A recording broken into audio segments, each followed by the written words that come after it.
안녕하세요. 책 읽는 가드너입니다. 오늘 소개해드릴 책은 더 이상 가난한 부자로 살지 않겠다입니다. 이 책은 2020년도에 한국에 발행된 책인데요. 저자는 금융 전문가 겸 금융 관련 베스트셀러 작가로 유명한 데이비드 바크입니다. 책은 굉장히 쉽게 쓰여져 있습니다. 저는 처음에 이 책을 읽었을 때 별 느낌이 없었다가 최근에 다시 읽고 부자가 되기 위한 기본이 담겨 있다는 것을 깊이 느꼈습니다. 부자가 되고 싶은 마음이 생긴 분이라면 도움이 될 만한 책입니다.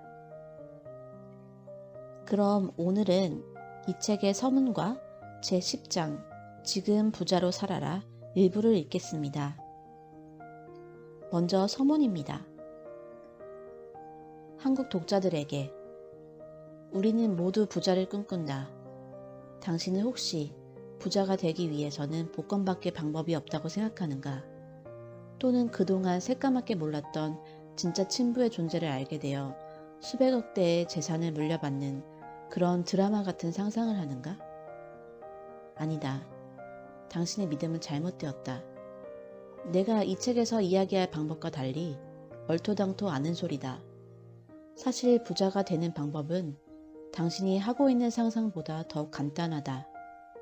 이 책에 자세히 소개되어 있지만 간략하게 요약해 보자면 그 방법의 첫 시작은 매월 당신의 월급에서 일부를 떼어 자신에게 투자하는 것이다. 그리고 그렇게 할 수 있는 방법은 단 하나, 그 일이 자동으로 이루어지도록 하는 것이다. 반대로 예산을 짜서 미래를 준비하는 것은 부자가 되는데 큰 효과가 없다. 훈련이 필요한 일이라 너무 많은 시간이 소요되기 때문이다. 그러니 이렇게 자동적인 방법, 즉 쉬운 길로 부자가 될 수 있음을 명심하는 것이 이 책의 핵심이다. 당신에게 직장이 있다면 당신은 올해 아마 2000시간 정도를 일하게 될 것이다. 당신뿐 아니라 대부분의 사람들은 평생 약 9만 시간 동안 일을 한다. 그런데 그렇게 많은 시간 중에 일부를 당신 자신을 위해 써보았는가? 당신 자신을 위해 쓴다는 것은 월급을 받았을 때 제일 먼저 그 돈을 쓰는 대상이 당신 자신이 된다는 뜻이다. 여기서 부자가 될 수 있는 또 다른 방법이 나온다. 오전 9시부터 오후 6시까지 일을 한다면 그중 첫 1시간분의 돈을 꼭 당신을 위한 시간으로 사용할 것. 이것은 시간 관리에 대한 이야기나 자기 개발에 대한 이야기가 아니다. 이것에 대해 자세한 내용은 책 속에 담겨 있다.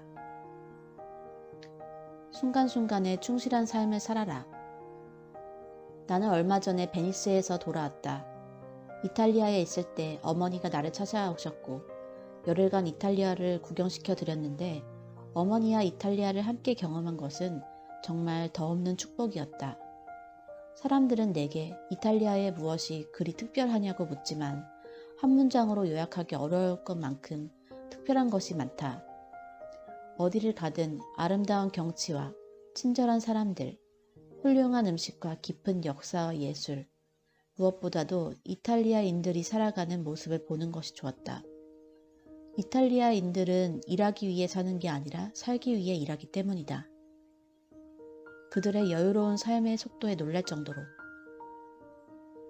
처음 이곳에서의 삶은 혼란스럽기도 했다. 그동안 나는 바쁘게 사는 걸 자랑스럽게 생각했었으니까. 바쁘게 사는 것, 성취하는 것, 더 많은 일을 하는 것, 무엇이든 더 많아지는 것, 이것이 제일 가치 있다고 생각했다. 그러나 여기에서는 아침 8시에 일어나기도 했다. 나는 살아오면서 거의 늘 오전 5시에 일어났다. 그동안 일에 중독된 사람처럼 늘 뭔가를 하고 있다는 걸 깨달았고 그래서 지금은 점점 더 속도를 늦춰 느릿느릿한 삶을 살고 있다. 아니, 적어도 그러려고 노력한다. 나만 그렇게 살아왔던 건 아닐 것이다. 그래서 이 책, 더 이상 가난한 부자로 살지 않겠다를 쓰면서 우리 모두를 대변할 수 있는 조이라는 가상인물의 목소리를 빌려왔다. 이 책은 조이가 한 광고판의 글귀에 사로잡히면서 시작된다. 너가 가고 있는 곳이 어딘지 모른다면 도착하는 그곳이 마음에 들지 않을 수도 있어. 그러나 그녀는 자신이 왜 이 글귀에 끌리는지 이유조차 모른다. 사는 게 너무 바빠 자신의 영혼이 어디로 가고 싶어 하는지를 보지 못하기 때문이다. 이 책을 따라가다 보면 결국 그녀가 진정 원하는 게 무엇인지를 우리는 자각하게 된다. 당신에게 당장 여행을 떠나라는 이야기가 아니다. 우리는 스스로가 무엇을 원하는지 묻는 걸 멈춰선 안 된다는 말이다. 늘 자신이 어디로 가고 있는지 묻고 또 물어라. 그러나 그러기 위해서는 조용한 시간을 가져야 한다. 바쁘게 지낼 때는 당신 자신의 목소리를 듣는 게 어려우니까 쉽지 않겠지만 자신을 위해 1시간만 시간을 내보자. 오늘은 도저히 안 될 것 같은가? 그렇다면 이번 주 내로는 어떤가? SNS, 넷플릭스, 이메일, 텔레비전, 게임에서 손을 떼고 조용한 시간을 가져보자. 메모지를 꺼내 메모도 해보자. 당신은 진정 어디로 가고 싶은가? 만일 내일이 삶의 마지막 날이라면 무엇을 더 하고 싶은가? 더 이상의 답은 이 책을 읽고 난 다음 당신 마음속에서 찾길 바란다.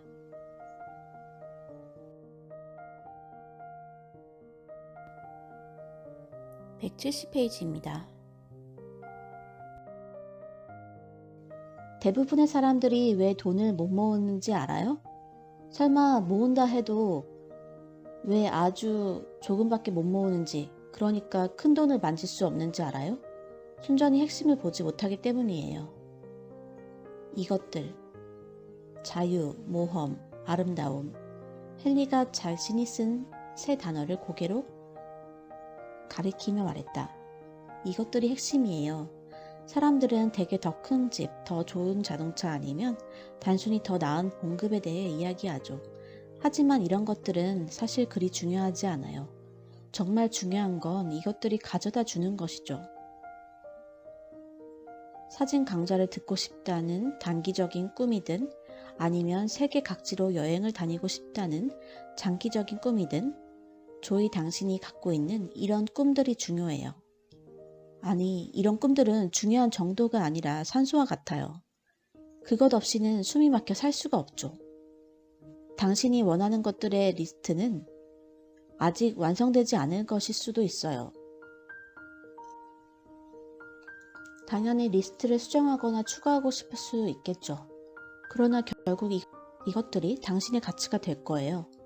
정말 중요한 건 바로 이것들이니까요. 그는 다시 자신이 적은 세 단어를 턱으로 가리켰다. 여기서 질문이 하나 있는데요. 당신이 매일 하는 행동들과 당신이 하는 선택들이 당신에게 가치를 더해주나요? 당신이 돈을 쓰는 방식이 이 가치들과 잘 맞아떨어지나요? 조이는 잠시 생각하다 말했다. 그러니까 제게 순수하면서도 억제할 수 없을 만큼 기쁨을 가져다 주느냐, 그거죠? 맞아요. 바로 그거예요. 조이는 헨리의 노트에 써있는 단어들을 물끄러미 보았다. 어떤 이유에서인지 엄마 목소리가 들려왔다. 오, 조이. 현재 가진 것에 만족해라. 엄마는 과연 그러고 있을까? 그녀는 다시 헨리를 보았다. 저 개인적인 질문 하나 드려도 될까요? 그가 싱긋 웃었다. 그럼요. 당신에게 순수하면서도 억제할 수 없을 만큼 기쁨을 가져다 주는 건 뭔가요? 헨리는 몸을 뒤로 젖힌 채 한동안 그녀를 쳐다보았다. 마침내 그가 고개를 살짝 끄덕였다. 정말 좋은 질문이에요. 의자에서 일어서며 그가 말했다. 나하고 좀 걸을래요?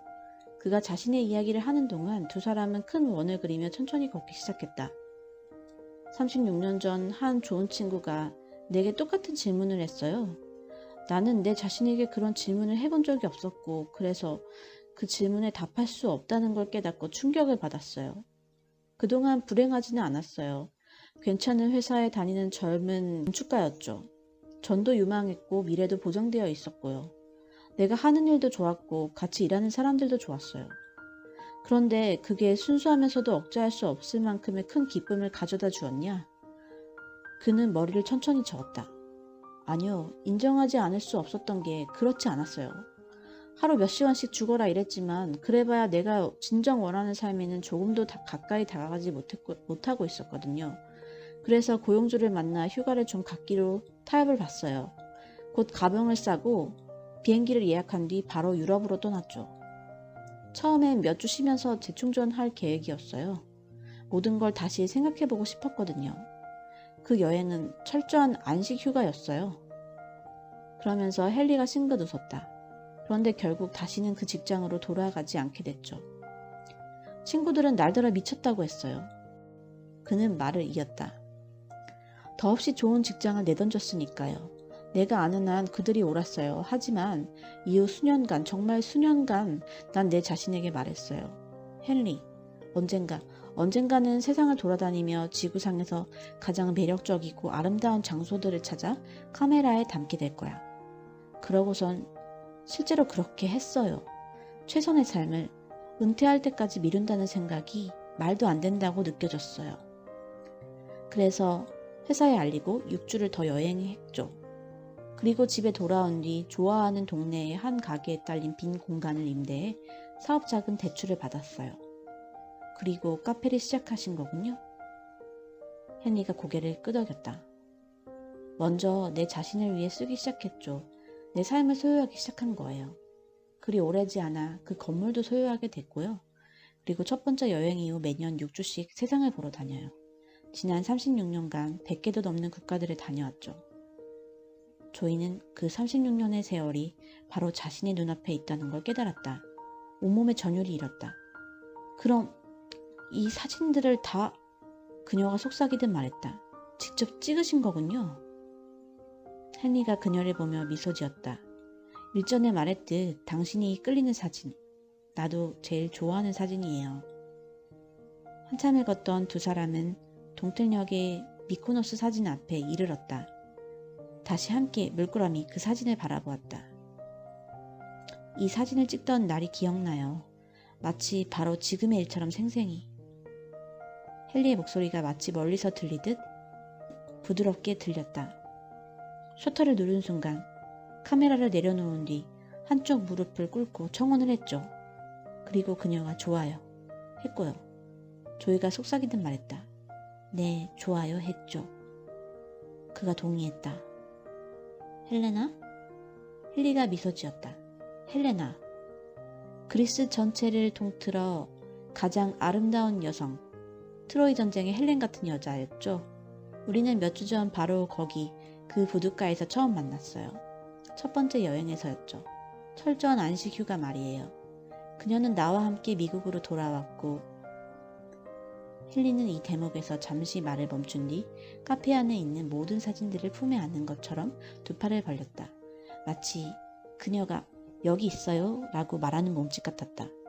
헬레나 카페에 내 일생일대의 사랑 그리고 그 이후 저는 늘 좋아요 라고 말해오고 있어요. 조이는 마침내 자신이 왜 이 사진에 그토록 끌리는지 알 것 같았다. 이건 단순한 풍경의 아름다움이 아니라 순간의 아름다움이었던 것이다. 황금빛 찬란함 속에서 끝없는 사랑과 가능성이 폭발하던 순간의 아름다움.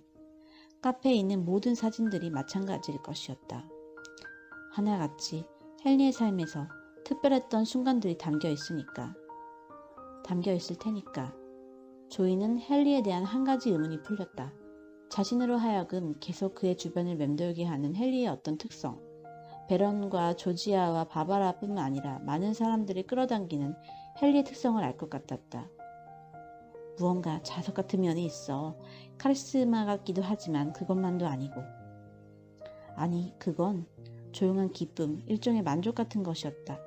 그는 수많은 순간들, 하나같이 풍요로운 삶의 순간에 빠져 지내는 사람이었다. 그는 지혜로운 것도 아니고 구식도 아니고 괴짜도 아니고 매력적인 것도 아니었다. 그는 부자였다. 그런데 돈만 많은 부자가 아니었다. 삶도 부자였다. 자, 그럼 이제 세 번째 비결인가요? 조이가 물었다. 헨리가 미소 지었다. 사실 세 번째 비결이 없다면 처음 두 비결은 제 목적을 달성하지 못해요. 결국 무용지물인 거예요. 세 번째 비결 없이는 아마 두 비결을 실천할 수 없기 때문이겠죠. 헨리는 노트를 넘겨 처음 두 비결을 썼던 페이지를 찾은 후 맨 밑에 한 줄을 더 썼다. 3. 지금 부자로 살아라. 처음 두 비결, 먼저 자신을 위해 써라와 자동으로 되게 하라. 이것들이 방법이라면 세 번째 비결은 이유예요. 지금 가장 중요한 게 뭔지 생각하고 그걸 하는 거예요. 지금 부자로 살아라. 멀리 떨어진 미래에 말고 오늘.